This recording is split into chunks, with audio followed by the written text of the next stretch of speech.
Зифа Кадырова. Синсіз келген язлар.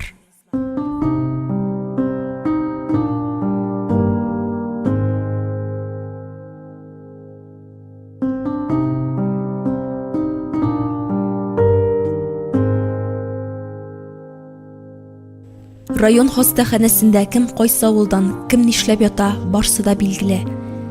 Фәрхәт белән Зәлиянең кыланмышлары 40 кат юылып, 40 кат чайкалган. Бөтен халык бу тарих ни белән бетәр дип тында алмыйча көткән вакыт. Ташланды гарип бала да беркемгә дә сер түгел. Шуңа да боргаланып тормады. Без баланы күрергә килдек диде. Ләйсән бераз аптырап торды да, әйдәгез дип аларны зур булмаган бер палатага алып керде. Уртада бердән бер нәни карават. Бүлмәдә тып-тын. Акрын гына янына килделәр. Килделәр дә сискәнеп киттеләр. Аларга нәкъ Фәрхәтнеке төсле ике кап-кара күз карап ята. Авыз урынында зур бер куыш, аңкавы күренеп тора. Бала еламады. Акрын гына борылды да караватның таякларына тотынып торып та басты. Әллә нинди «ага-га» дигән тавыш чыкты. Авыз урыны тагын да ямсезләнеп китте. Ә күзләр алары елмая иде. Бала үрелеп, исәңгерәп торган Алсуның кофтасындагы ялтыр төймәсенә үрелде. Төймәне боргалады да башын күтәрде. Күзләре тагы елмайды. Алсу иелеп баланы кулына алды. Гәүдәгә ябыграк булса да, ул бик тремек, сәламәт бала иде. Ул сау сәламәт, тик аның бүре авызы, ягъни волчья пасть, ашый алмый. Бик күп операция ясатырга кирәк булачак, диде Ләйсән. Алар янына урта яшьләрдәге бер табиб килеп басты. Без әлегә баланы бирми тордык.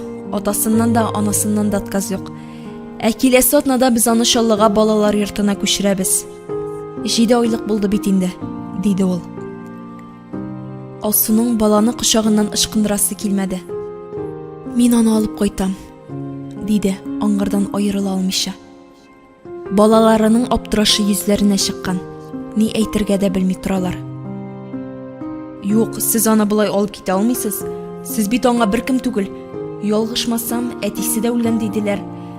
Ирегез исән чагында килгән булсагыз, әле башка хәл. Аны алырга теләүчеләр дә бар. Әйдәгез, минем кабинетка кирип сөйләшик.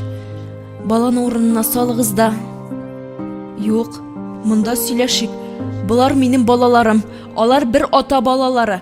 Баланы беркемгә дә бирмибез. Алсу баланы кулыннан ышкындырырга җыенмады. Күкрәгенә тагын да кыса төште.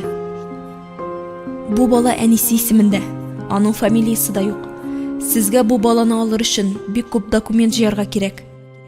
Җыярбыз, ием улым, җыярбыз. Аның хәзер бөтен таянышы улы иде. Ни әйтсәң дә, өйдә бердән бер ир заты, әти урынына калган кеше. Сез бит ялгыз Алсу ханым. Тулы булмаган гаиләгә бирелми бала.